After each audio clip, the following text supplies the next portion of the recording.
The clash between Moses and the Pharaoh is legendary, a tale of defiance and divine power woven into the fabric of history.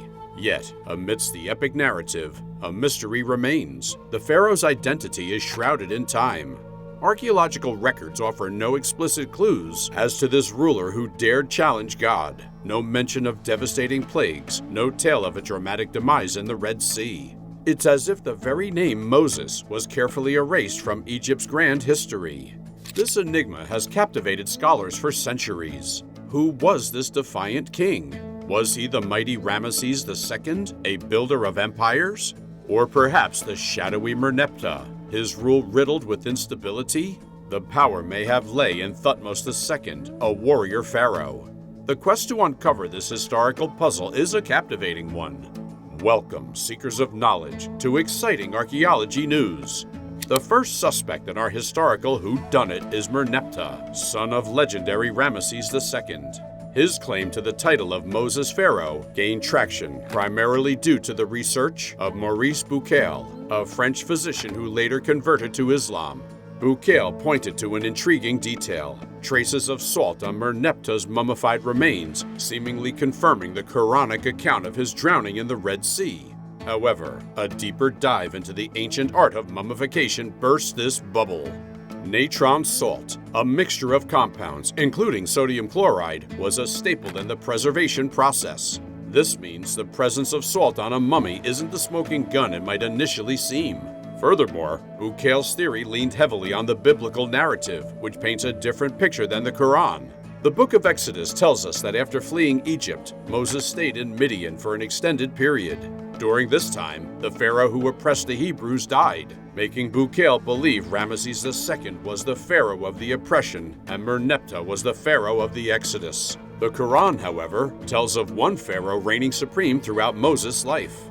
Egyptologists also find flaws in Merneptah as the likely candidate. His reign was a mere 10 years short, making it difficult to align with the lengthy oppression Moses and his people faced. Additionally, archaeological evidence hints that Merneptah was an old man plagued by arthritis and other ailments. It seems unlikely that this frail king would have personally led the charge in pursuit of the fleeing Israelites. So, in the case of Merneptah, while initially intriguing, crumbles under closer scrutiny.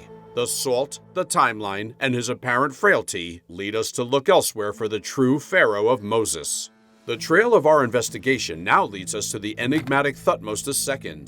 His reign started strong, a prosperous era for Egypt, but then, silence.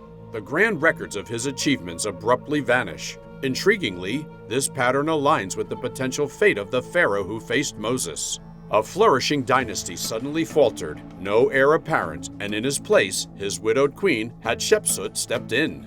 First as regent, then boldly seizing power as pharaoh in her own right.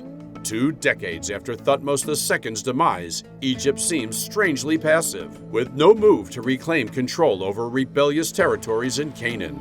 Then there's the unsettling matter of the pharaoh's mummy. It is said to be the only one marred by cysts, a mysterious ailment. Some see this as evidence that his body was the one ravaged by the plagues of Egypt, perhaps even recovered from the sea.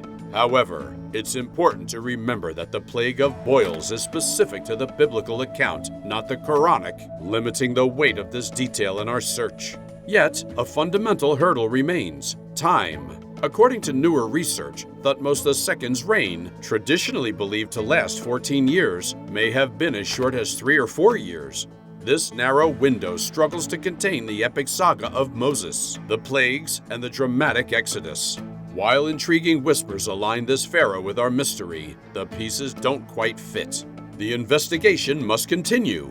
Our search for the pharaoh who faced Moses takes a dramatic turn as we uncover the imposing figure of Ramesses II. His reign wasn't long. It was a sprawling epic of 67 years, the perfect backdrop for the Quran's story. Unlike the fragmented reigns of the other suspects, Ramesses II offers a single stage upon which Moses' life played out. Ramses' rule provided the necessary time and continuity, from the chilling moment when the pharaoh's family rescued an infant Moses to the climactic showdown on the Red Sea's shores. The Quran itself whispers this truth: Listen closely to how the Pharaoh, years later, recalls fostering a young Moses, saying, "Did we not raise you among us from when you were a newborn?" The echo of a shared past of protection and betrayal hangs heavy in the air. This is not merely a ruler who happened to be in power during a brief period of Moses' life. This is a man whose fate was intertwined with that of the prophet from the start. But how can we be sure this timeline aligns with Ramesses II? Let's break it down. The Quran tells us Moses fled Egypt when he was around 40 years old, a detail that suggests a substantial childhood spent within the halls of the Pharaoh's court. Then follows his exile in Midian, where he labored at least 8 years, perhaps longer. Upon his return, Moses didn't deliver a swift blow to the Pharaoh's rule. No, the confrontation unfolded over the years, the plagues devastating Egypt, the struggle testing both Pharaoh and prophet alike. The Quran even speaks of a crippling drought, a calamity spanning an extended period that only fits comfortably within a long-established reign. Add these fragments together, the childhood, the exile, the years of confrontation, and we find ourselves far beyond the brief reigns of Merneptah or Thutmose II. Only Ramesses II, a pharaoh who clung to power decade after decade, provides fertile ground for this seed of rebellion to grow into its legendary form.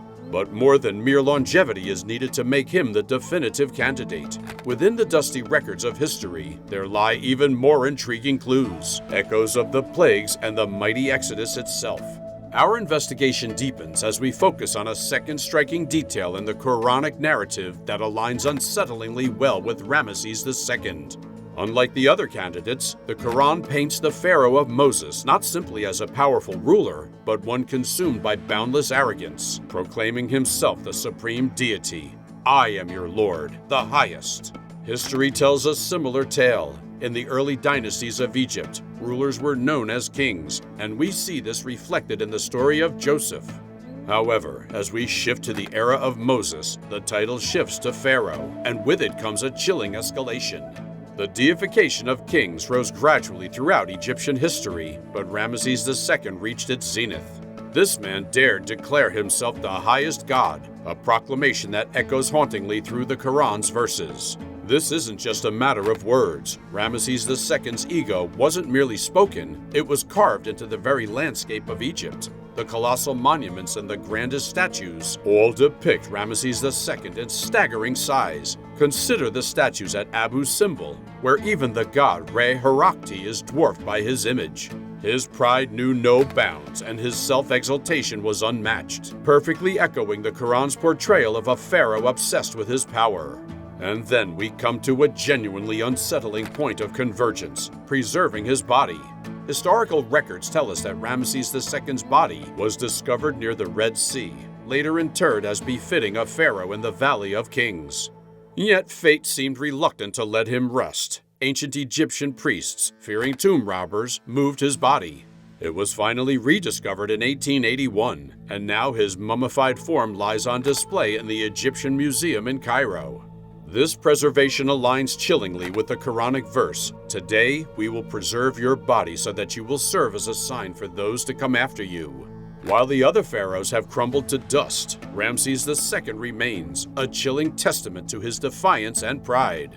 Is this a simple coincidence, or a sign pointing to the true identity of the pharaoh who met his doom in the Red Sea? The clues start to merge, painting a disturbing portrait of Ramesses II. His reign's length, his monstrous ego, and even the preservation of his body seem to echo the Quranic narrative with shocking clarity. Is this finally the answer we've been searching for? The trail grows warmer. Our investigation deepens as we turn to another chilling point of convergence in the Quranic narrative.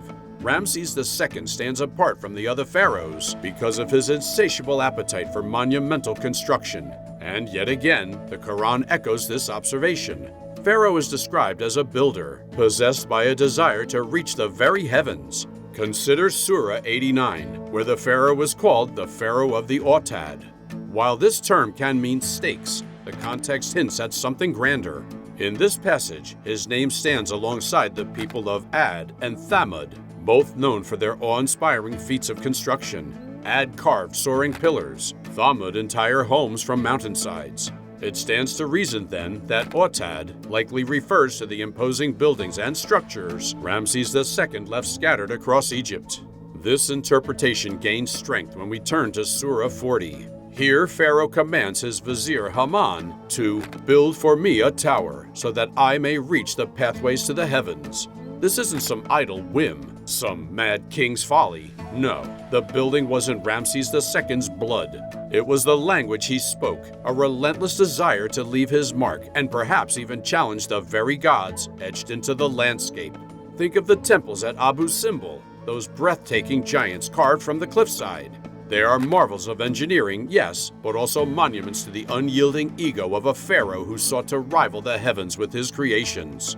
But it wasn't just temples that consumed Ramesses II. Remember the lost city of Pi-Ramesses, once the glorious capital of Egypt? A testament to ambition, its grandeur was astonishing and ultimately short-lived. This marvel of his reign faded into ruin with startling swiftness. Could this echo of the Quran's chilling words? And we destroyed what Pharaoh and his people were constructing and what they were erecting. History paints a startling picture. The ruins of Pi-Ramesses were recycled, moved to a new location, and repurposed. A once mighty city, swallowed by the sands of time, perhaps a chilling testament to the fleeting nature of earthly power, an echo of God's decree in the Quranic account. Each new puzzle piece seems to slide eerily into place, suggesting that this pharaoh, who dared defy God and his messenger, has finally been unmasked.